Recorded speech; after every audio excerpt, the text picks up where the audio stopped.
Okay. Good evening, everybody, and thank you very much for being able to be flexible to switch to tonight. Those who couldn't be here tonight be available, of course, on YouTube. Before we get started, I want to say tonight we're learning for Refuah Shlema for Mayor Do HaKohen Ben Yenta. Should have a Refuah Shlema, someone, a friend who's in the hospital suddenly, and make sure that he has a Refuah Shlema and all the Torah we learned tonight. Be zechut for him. By the way, I've been asked, how does that work exactly? I think I may have spoken about it in Pirkei Avot class a few weeks back, um, but it's not for tonight. Just there is some efficacy to something of that nature as well. Oh, good. Okay. Okay. I see they just sent out a notice in the Pnei Shmuel, a notice as well to daven for him. Okay. I'm going to start with I'm not going to use a lot of slides tonight, but I will be using some. Whoops. I'm just going to review what we're going to do tonight. We're going to talk about, we were talking about Sadia, they were talking in the Geonic period again, approximately the year 800 to 1000. We haven't gotten to 1000 yet. We're in the early part of the Geonic period, Sadia Gaon. We're going to talk about one more story about him. We're going to talk about, for those who learn Kuzari either with me or without me, the book, the Kuzari, the history is from the exact same time period. So just mention that in passing so people know what that is. We're going to talk about two other Geonim, Rav Shrira Gaon and his son, Rav Hai Gaon. And also, as promised, hopefully we'll get to it, talk about Karaite Judaism and its founder, Anan ben David, and how that happened and how it was dealt with, even though in the time of Sadia Gaon, it was already an issue. So just as a little interesting factoid, how many Gaonim were there? Remember, the two main schools were one in Pumbedita and one in Sura. And the one in Pumbedita had 57 Gaonim, not at one time. We're talking over a period of centuries. And the other had 37. Some became very famous. Even people who are not very much in tune with Jewish history will often know the names Rav Sadia Gaon, Rav Hai Gaon, Rav Shrira Gaon, Rav Amram Gaon, the time of Amram Gaon, which we're not going to get into, because we talked a little bit about him in the Tila class a long time ago.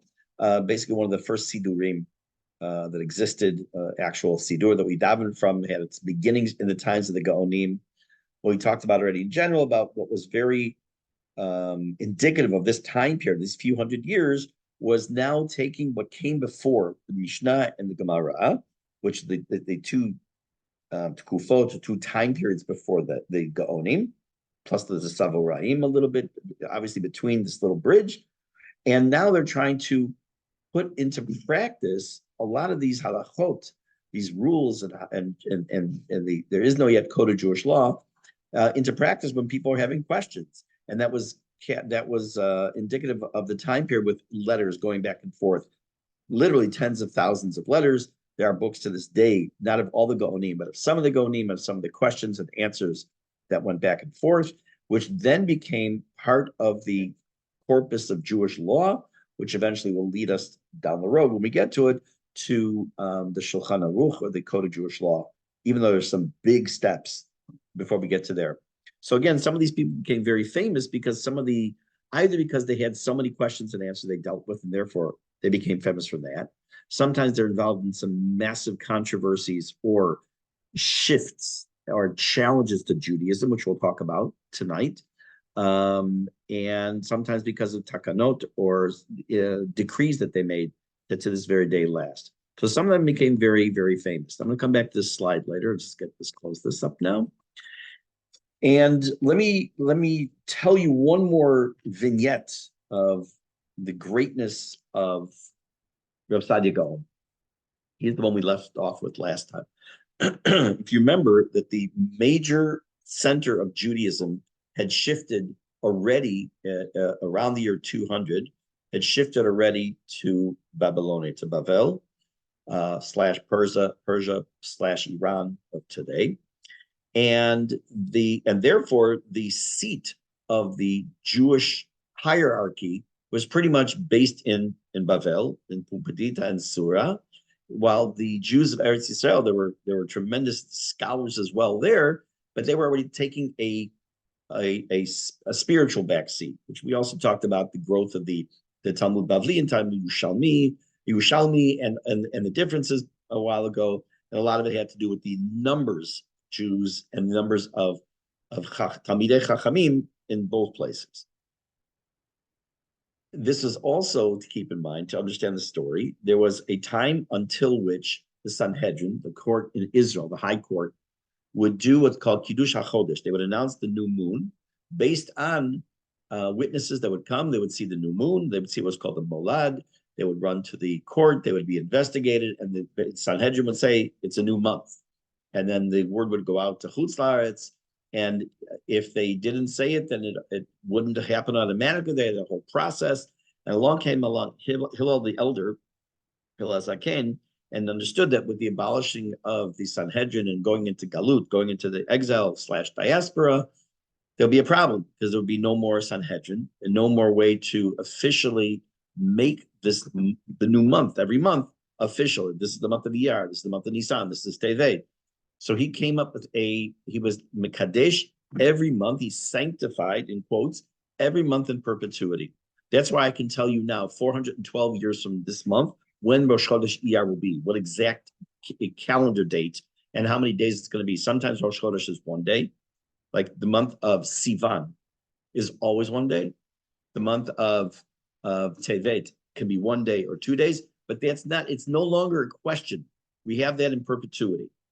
However, during the time of Saadia Gaon, and now we're talking in the year 921, a test case arose. What happened was there was a rabbi, Aaron ben Meir, who lived in Israel, who then it lived in Tiberia, actually. And he was a descendant of Hillel, and to be in the Nasi, one had to be this descendant of Hillel, and he took the position authority of his own to, in a sense, reestablish the Sanhedrin and to be the head of the Sanhedrin. And therefore, if there's a Sanhedrin, then they should be doing Kiddush HaChodesh in Israel. Because it was only the reason it was done by Hillel HaZaken in perpetuity was that they weren't going to be able to do it in Israel. But it would seem, he felt we can do it again in Israel. Parenthetically, I will tell you that there are groups of people today, right here in our own neighborhood. For those of you who know Roy Hoffman, very much, he was an astronomer, is into all kinds of things having to do with the heavens. Every month, I only participated once. They know exactly when the Molad is going to. We always know when the Molad is going to be. He has a telescope, and people get together and they look, and it is zecher, just like a remembrance. They fill out a form and they bring it to Yerushalayim, so that we don't lose that idea. So, and he's always likes to have people join him. So, if you want information, contact Roy. Like I said, I did it once. It was really cool, I have to say. I mean, I didn't go with the paper Yerushalayim, but it was very cool. In any case, so what happened now? You have Hillel HaZaken, who had made this calendar in perpetuity. Every month is already sanctified. And now you have someone in Israel, Rabbi Aaron ben Meir, says, no. He pulls for those you understand the reference, in Alexander Haig, I'm in charge now. It's all on me. Well, that's not going to go over too well. Because what happened was, not only did he make the decision, he also decided Rosh Hashanah that year was going to be on a Tuesday, and the Geonim in Babylonia, based on the calculations that were handed down from Hillel, said it was going to be 2 days later on a Thursday. What would happen? God forbid if that were to happen, you would have what the lahavdil happens in the Christian world, which is there's a couple of calendars. That's why there's a holiday that's celebrated in late December, and another one of that same holiday celebrated a little bit later in January. And they have two different calendars. We were, if this had not been resolved, potentially in this position that we would have had two different calendars in Israel and in Chutz La'aretz. And not only they'd be different, that what would be Yom Kippur in one place would be just another regular weekday in another. The absolute chaos that could have come from that was starting to brew right now, this year, 921. This helped also, when we come to it a little while tonight, helped to fuel the fire of Karaite Judaism, which, again, if you don't know what that is, I'll get more into it, even though we talked about it in our very first class months ago. But what happened was Rav Sadia Gaon, the word Gaon was a title, but we also know that it means in Hebrew means genius. And he did use his genius to resolve the issue. He was able somehow through negotiations to convince Jews around the world, including Rav Aaron ben Meir himself, that there can only be one unified calendar, and that such a schism could cause tremendous chaos in Judaism. And his authority, the authority of the Geonim, was upheld, and as a result, he was no longer. The calendar was no longer in danger. I want to pivot for a moment to another topic that's not the Geonim, but it happens around the same time, and I'll tell you why I'm mentioning it. Let me show you a slide. I was going to show you a little later. Let me show it to you now. It'll help. During the time of the Geonim, there were three other religions, actually four, that were well known, that were very common.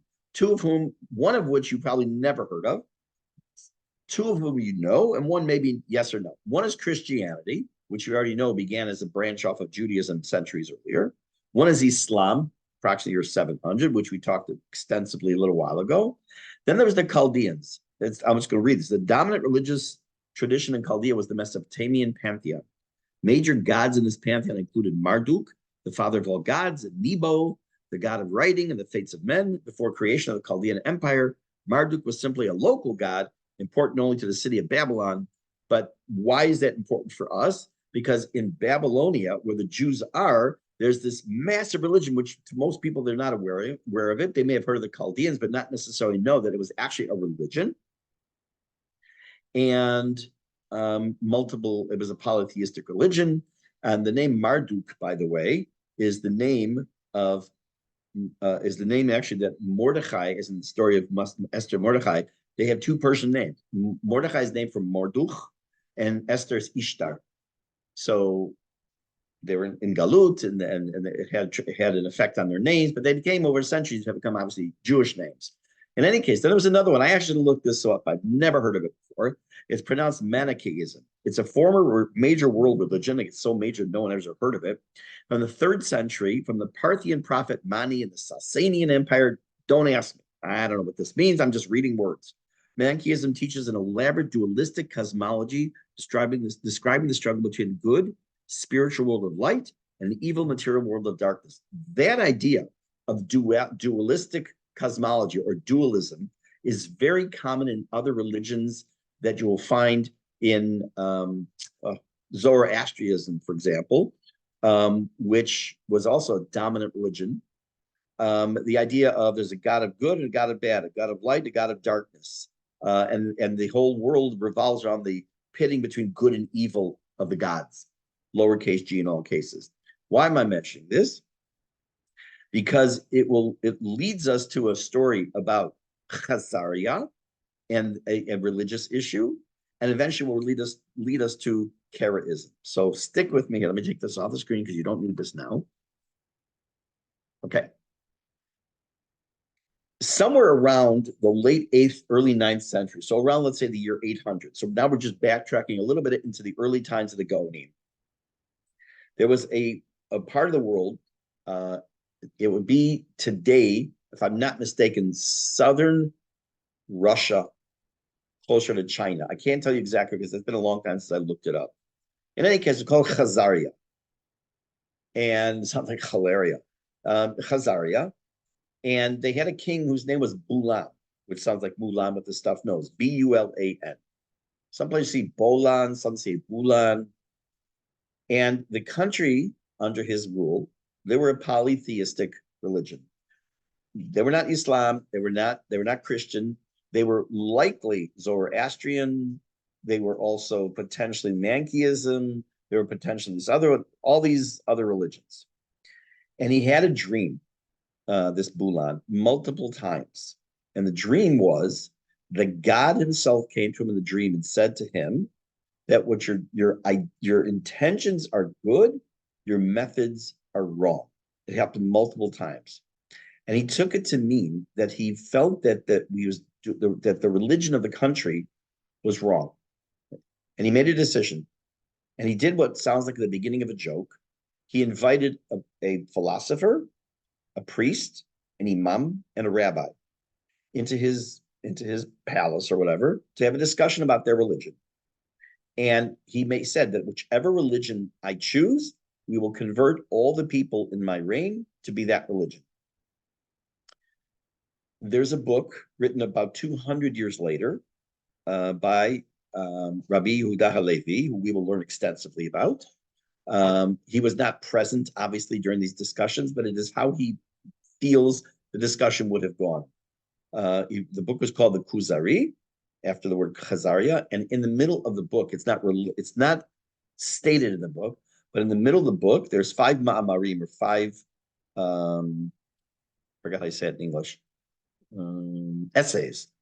The 5th one being very difficult to understand. That are really, it's called in English, the Book of the Kuzari, in the original Arabic, which it was written in, something of the hated religion, like I don't remember the subtitle. In any case, it is the discussions. They have a little bit of the beginning of the book of the philosopher, some of the guy from the Imam talking about Islam, a little bit about Christianity, and basically the king says, none of this makes any sense to me. And 95% of the rest of the work, which spans hundreds of pages, is the discussion between the king and the chaver. Chaver is the man who's supposed to be the rabbi in the story. There's one piece in there, this is a digression of a digression, that to me is my favorite 2 paragraphs in the entire book. It's in Ma'amar Bet. I've quoted enough times I can tell you by heart. Ma'amar Bet, the 2nd essay, in paragraph 24 and 25. Before that, the Rav, the story, remember, is taking place in what we would say today is somewhere in Russia. Is the Rav is telling the king about the importance of Israel, that we pray for Israel, we want to be in Israel, blah, blah, blah, on and on and on. The king turns to him and says that all of your prayers are merely tziftzuf hazarzir, which means the twittering of birds. You talk about wanting to live in Israel, and you don't do anything about it. He responds by saying, Hovashtani hamelech, you have embarrassed me, O king. You are right. So that's why I like that. In any case, he eventually chooses Judaism. In the middle of the book, he converts. It's not recorded. I started saying earlier, he converts in the middle of the book, and he converts his people. To my understanding, and again, there's no real way I can give you a 100% straight answer. There are no known true descendants of the people from Khazaria who became Jewish. Some say that some were the breakup and became Ashkenazi Jewry.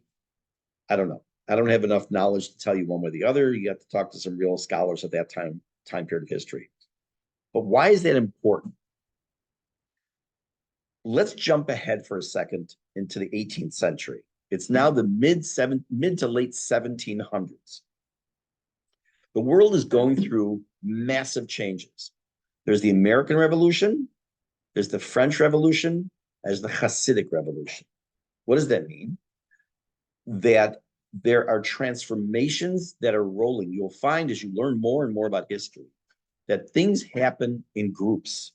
That this Arab Spring many years ago, when you find revolutions, you'll find time periods of history where there are multiple revolutions in different countries, and it seems to be a rolling effect.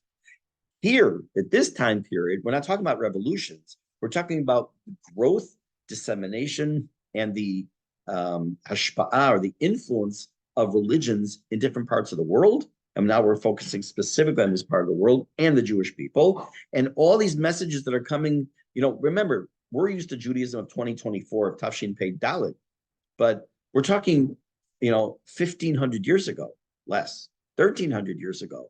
So things were still, can you say that everyone was like, rah, everything's great with Judaism? We don't know. And the proof is that they didn't know a lot of things. They had to keep sending letters to the Geonim. So they were subjected to other outside influences, which does have an effect on the Jews when we come to the Karaite Judaism. But let's go back now. Let's continue a little bit further into this topic of the Geonim. We're going to talk about a man named Rav Hai Gaon, who was from a very prestigious rabbinic family. and became the head of the academy in Pumbedita around 939. So again, this is when we said that it was 921 when this whole calendar business happened with the about 100 just a few years earlier with Sadia Gaon. Now we moved just a few years ahead now into Pumbedita, same city, but with a new leader named Rav Hai Gaon. His father, actually, you know what? Let's talk about his father first. I want to talk about his father first because Rav Shri Gaon comes before. I kind of jumped ahead for a second. Let's go back a second.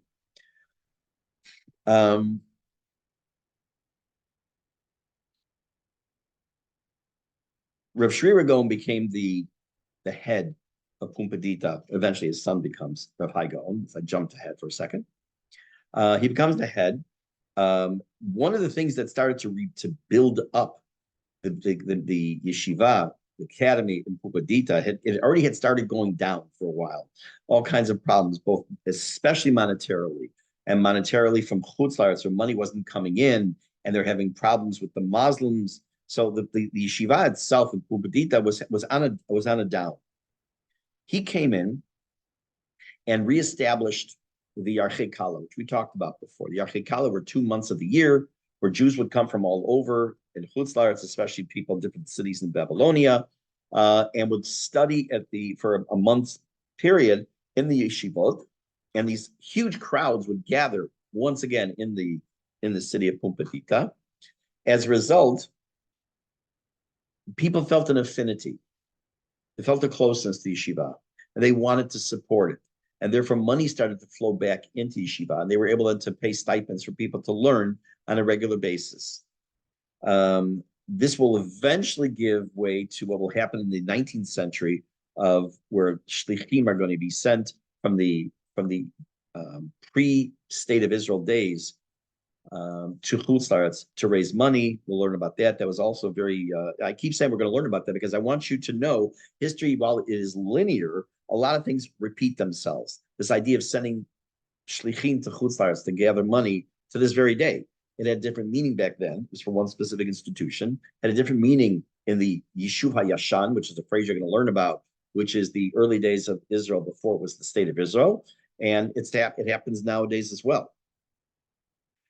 But the two things that really lead to Pumbedita getting back on its feet were the reestablishment of the Yarchei Kala, so that people were actually coming and seeing what the institution was, and they wanted to help it. And in addition to that was that Rav Shri Gaon was a prolific author. He answered thousands of questions that came by mail, whatever term you want to use, and was writing many letters. And probably one of his most famous letters that he wrote was called the Igeret of Rav Shri Gaon. And Igeret is an old Hebrew word for letter. We grew up learning that Igeret meant letter. Nowadays they don't say that; say michtav. I remember one of the first classes I walked into here in Israel to teach, when I was teaching in Yeshiva Tichonit, I made reference, instead of saying, now, when you go into a classroom, there are desks, but you don't call a desk anything except a shulchan, which just means table. But somehow it morphed into becoming desk also. Okay, shulchan avodah, work desk. Let's call it a shulchan. I didn't learn that growing up. I learned the word machteva from the word lichtov, because you write something on when you're on the desk. And I used the term, and the kids looked at me like I just landed from planet Zoltar.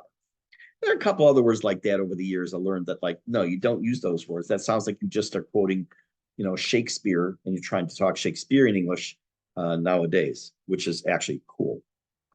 Any case, so what happens is that this Igeret of Rav Shri Gaon, basically, the ability for me to teach you some of the history of the Talmud and the time of the Geonim is because of him.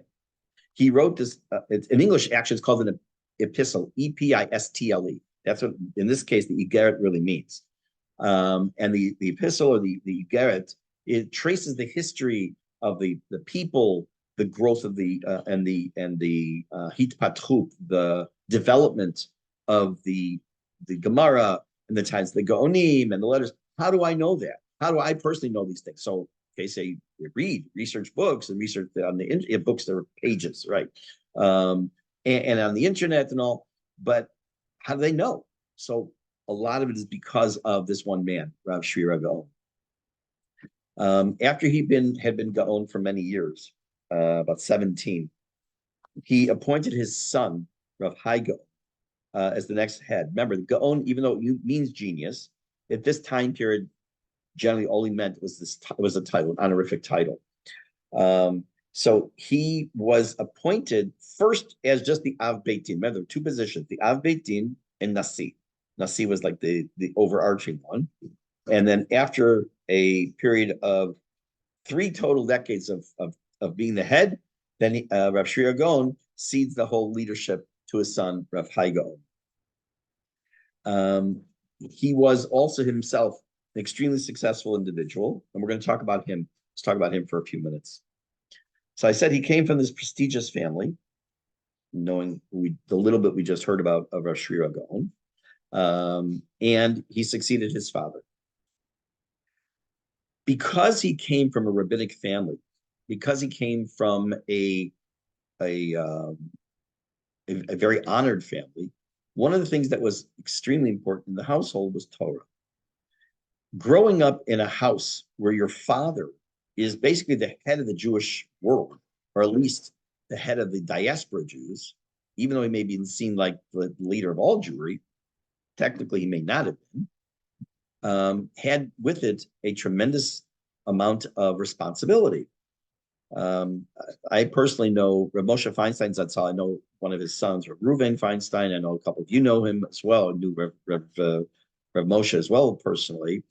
And it's not easy growing up sometimes in the house under the shadow of the Gedol Hador, the greatest living rabbi of the time. But what it does have is the benefit that your education is going to be number one top priority. It is no guarantee. We know that the Lubavitcher Rebbe, which I'm trying to remember who it was one of the Lubavitcher Rebbe's, not the last one because he didn't have any children, would taunt his father by standing outside on Yom Kippur smoking cigarettes. So being the Gedol Hador, being the great Talmudic genius, is no guarantees for anything. There's no guarantees of anything, as we're going to see tomorrow morning in Pirkei Avot. Don't believe in yourself till the day you die. It doesn't mean don't have self-confidence, but it means things happen. Things happen. Speaking of which, tomorrow morning, my normal class in Pirkei Avot is at 9:00. For those who can come, if you don't normally come, it's available also online, live on YouTube. On Zoom. It's going to be, it's always dedicated in memory of Avram Lifshitz, Zichrono Livracha, but today was his yard site. So it's a special class tomorrow, a little bit talking about Avraham, and then into the topic, of course, of Pirkei Avot. So if you're available, 9:00 tomorrow morning. In any case, his education wasn't, you would think, okay, so he was very educated in Gemara.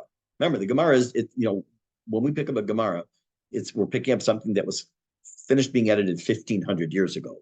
But by this point in history, it's just a little over 400 years old. That's relatively new in the scheme of history.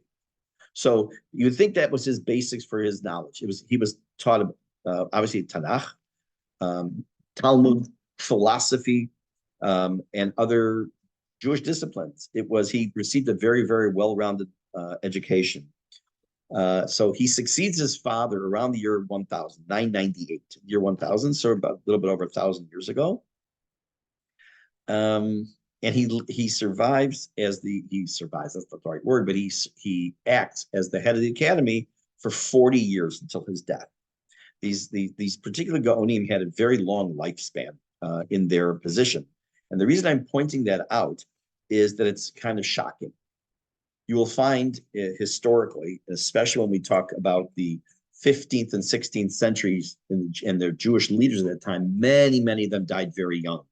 For those of you know the name Ben Ish Chai, the Arizal, the Ramah, all these people died very young. And the other end of the spectrum, you have people who lived into their 90s, which back then was like to be 150 years old. But to live, to survive and be the head of an academy, and to live to be an old man into their 90s, and to have served for 40 years as the head of an academy like that, during this kind of tumultuous time period, which you'll see, is really remarkable. There were also a lot of political changes, cultural changes in the Islamic world, and Rav Hai Gaon played a very crucial part in that as well. What was his part? Again, when the influence of Islam is becoming stronger, he needs to be able to stand up and show the Jews what's right and what's wrong. Jump ahead a few centuries. You're talking about Rosh Hashanah Raphael Hirsch, and then before that, you had the similar time period. You had the Chatam Sofer, the Chassam Sofer, who had to deal with the rise of Reform Judaism, the birth of Reform Judaism. So it's again, which in Hebrew we say sipur shechozer al atzmo. It's a story that repeats itself. And here you have this, go back just a few centuries from here, and was the early days of Christianity, where at the beginning there was a very blurred line between Judaism and Christianity. It still was not black and white like it is today. Back then, it was a lot of crossover. We know the story of, for those who know the story of Saul, who became Paul of Tarsus. Guys, they switch sides midstream. So Rav Hai Gaon's job is one of his jobs besides teaching Torah and answering letters and writing books of things, was to make sure that Judaism stayed viable, alive, that people would stay with the program, so to speak. He was, as much as his father, Rav Shri Gaon, was prolific, he was even more so. A lot of what we have to this very day, we have some of the response of him. He wrote a commentary on the Talmud, the commentary of Rav Hai Gaon. Most printing of the Talmud don't have it, but he did write this because why it was actually considered groundbreaking. Because keep in mind, until now, again, let's just round it off, in the year 1000, we don't have Rashi. We don't have Rashi's grandson's Tosafot. We don't have someone named the Rush. These names may mean nothing to you, but they will. The Rush, the Rif, the Maharsha, all these people who, when you pick up any Talmud Bavli and you just open it up, these commentaries are all in every single printing. In other printings, they have even many, many more commentaries. But the Rif, the Ram, the Ramba, the Tosafot, Rashi, nothing. There's no Rashi on Torah yet. There's no Ramban on Torah. There's no anything. You have the Talmud. You have the letters of the Geonim. You have some of the elucidations now of Rav Hai Gaon. It's a groundbreaking move. He's writing a commentary on the Talmud to help us understand. Keep in mind that back then, everything was handwritten still. So I can't tell you how many pages the Talmud was back then. But today, in the normal average printing, what's called the Vilna Shas, which we've talked about already, it's 2,711 folios, means 2,700 double-sided pages. And that is, and back then these were handwritten. And to have that with absolutely no commentaries other than verbal and passed down from teacher to student had to be very difficult. So Rav Hai Gaon gets into that. That's one of his first massive, major accomplishments, his claim to fame. In addition to his responsa. Remember, we talked about Sheilot and Chuvot, which is contracted to Shutim, Shin Vav, Chuv Taf, stands for Sheilot, Chuvot. So his response, again, are wide ranges of topics, even things that weren't necessarily asked of his own father. Every generation has questions that come up that prior generations never had. I know the following story firsthand. Being from Chicago, Rav Aaron Salvation Zatzal was the gadol of the city for many, many years. And early on, when he first came there and became a Rosh Hashiva, and became very Salvajic name, who didn't know, he was asked, "What bracha do you make on pizza?" His response was, "What's pizza?" He didn't know what pizza was. He never saw pizza from where he came from. Okay, now that kind of question would be answered with a halacha. Okay, and I'm not going to get into that now anyways. Okay, I found actually a sefer. I found it online. I imagine it's in print. But I found a sefer that deals with modern day questions of transgenderism. What happens if a woman becomes a man? Can you count her to a minion?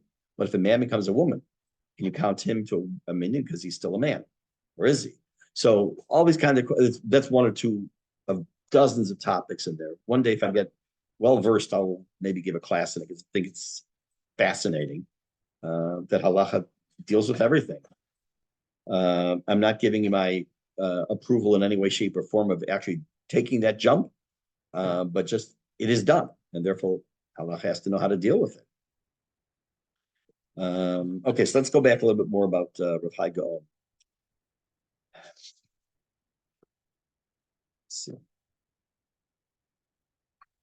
he also, sometimes you find these rabbis, let's use the term, in their ivory towers. They're very big, tremendous Talmidei Chachamim. They write a lot. They answer questions, but they're not among Amcha. They're not among the people themselves, and they're disconnected.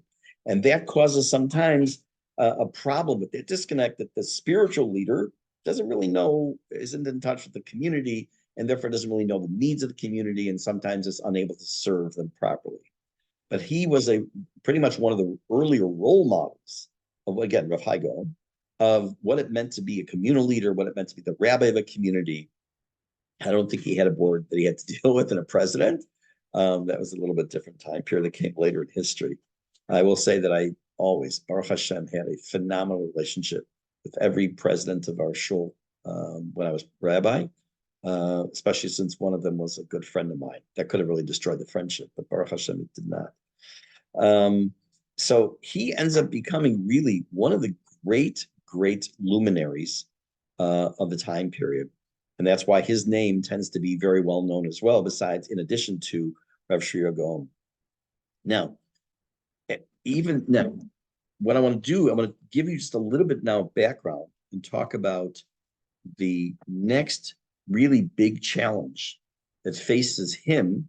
It already started a couple generations before with Rav Sadia Gaon, but now it's coming in full swing. But what we need to do is get on, what is this challenge? Now, remember I told you, we were discussing the issue of religion. We had Judaism, we had Christianity, Islam, Chaldean, Manichaeism, whatever it's called. And this brought people sometimes into a point of questioning religion. Now, I will tell you, this is not, I know that my approach, my personal approach, is not a mainstream approach across the board in all branches of Orthodox Judaism. I am very much a person who is in favor of questioning things. Like, why? Why? I'm not saying why does God do something, because there's no answer to that. There's never that. So you can talk about philosophical ideas, but like, why do we do this and why do that? The answer in many branches of Judaism is, that's because I said so. And I don't like that answer. We need to engage our brains.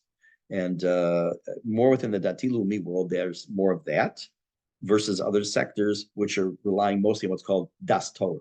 Das Torah means das, not dat. Dat means religion. Dat means knowledge. Das Torah means, in this case, Das Torah, is like what the rabbis tell you, just you follow it, you listen to it, and move along. Doesn't mean you don't question, but in many cases, many circles, depending on what circles you travel in within certain Haredi worlds, you don't question, you just do. Again, I'm not saying that's good or bad. That's just not my approach. Everyone, don't call me Treif and I won't call you Treif. Everyone has their approach, and that's perfectly fine. But this time, at this point, there's rumblings. There's things that are happening. There's a man whose name is Anan ben David. He's also known as Anan ben David Hanassi. He was a relatively well-known Jewish figure. He wasn't a rabbi. He was just what we would call today an influencer. He didn't have TikTok. He didn't have Instagram. He didn't even, Chas Shalom Lo Aleinu, didn't have Facebook. But he was a prominent figure because as an influencer, I'll use that term, he invents a new religion that is supposed to be a subset of Judaism. What is the halakha? How does the halakhic world look at Karaites today? First of all, what are they? What were their driving forces? How many were there? Are there still Karaites? How does halakha look at that? Those are topics we're going to talk about. Right now, all I'm going to do is give you just a little insight into the background, and then we're going to discuss that Bezrat Hashem next Wednesday night, not Tuesday night. The general idea of Karaism is that they accept Torah shebichtav, the written Torah, and reject Torah shebe'al peh, the oral law.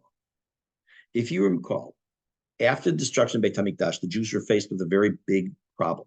Until then, for the most part, Jewish law was promulgated by Nevi'im, by prophets, by Ruach HaKodesh, by Kohen Gadol, and all. The crisis after Beit HaMikdash's destruction was resolved eventually with Rabbi Yochanan ben Zakkai, where we started this whole course, and also Rabbi Yehuda Nasi, who starts and writes it as the Mishnah. And we moved into what we would call nowadays, we refer to as rabbinic Judaism. Doesn't mean the rabbis made up Judaism. It means that the direction Judaism takes is overseen by the rabbis and interpretations of the Torah, which was based on Masorah going back to Moshe Rabbeinu. He didn't like it. He felt that the rabbis had too much influence, too much power, too much to say about the Torah. And if God wanted those things to be the way they are, he would have written them down. And they were willing to accept only Torah shebichtav. He was critical, very critical, of the excesses that he saw as excesses of the legalistic approach to Judaism, meaning most of the letters that would go back and forth between the Jews and of Babel in the diaspora and other Jews around the world that were coming to the Geonim, vast majority of those letters never need to be written. Let's put it in modern terms. Let's say we're in the 18th century, electricity is discovered, it's harnessed, is really the right word to use. And now what's the deal of electricity on Shabbat? Answer, if you're a Karaite Jew, who cares? It's not mentioned in the Torah. Torah just says you can't use a fire on Shabbat. Well, if you look at rabbinic Judaism, it has to interpret, is that considered fire? Is it considered something called makeh b'fatish? Is it considered boneh? It could be a bunch of possibilities. So when we take things for granted, of course we know you don't use electricity on Shabbat. Electricity in the 18th century, the rabbis had to deal with that. No different than when phones started, when cell phones became, and computers, and all kinds of whatever new things, and in vitro fertilization. And all. How does it fit into halacha? Halacha has to be able to deal with everything. And what Radan ben David's claim is, baloney. Doesn't have to deal with anything. God wants us to know something, it's in the book. Capital B. Zehu, Nikuda, end of story. He says to make frontlets between your eyes. Well, what are the frontlets? What are they? They have some Masorah. They have their own little Torah Shebe'al Peh themselves. And they actually wear them right here. I'm going to take a quick look at how do you think a modern day Karaite synagogue looks like. So we're going to take a look. What does it look like that they're doing here? Take a look at this picture, but let's look at even better this one. This is a Karaite synagogue. They incorporated some things from Christianity. They have tzitzit, right?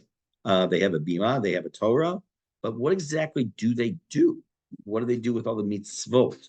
We started this class with a picture of a cholent pot because I said that it was the time of Sadia Gaon, that he said Jews have to have hot food on Shabbat, leave the equivalent of a plata, because it says that the Torah you're not allowed to have fire in your camps, which meant you can't light it. The Karaites interpreted meaning you can't have fire at all. So you sat in the dark and you didn't have hot food. So he said you have to have hot food to show the Karaites they're wrong. So these things started to spring up. So the question I'll lead with is, how does Rav Hai Gaon deal with this in his time? What are some of the belief systems of Karaite Jews? How many are there still to this day? And how does halacha view them? Are they Jewish? Are they not Jewish? Are you allowed to marry them? If you marry them, do you have to go through conversion? So the answer to those and some other questions, same bat time, same bat channel. B'ezrat Hashem next week, Wednesday. In the meantime, I wish you all a good evening and have a good day tomorrow. B'ezrat Hashem. Thank you very much. You're very welcome. Thank you. Laila Tov.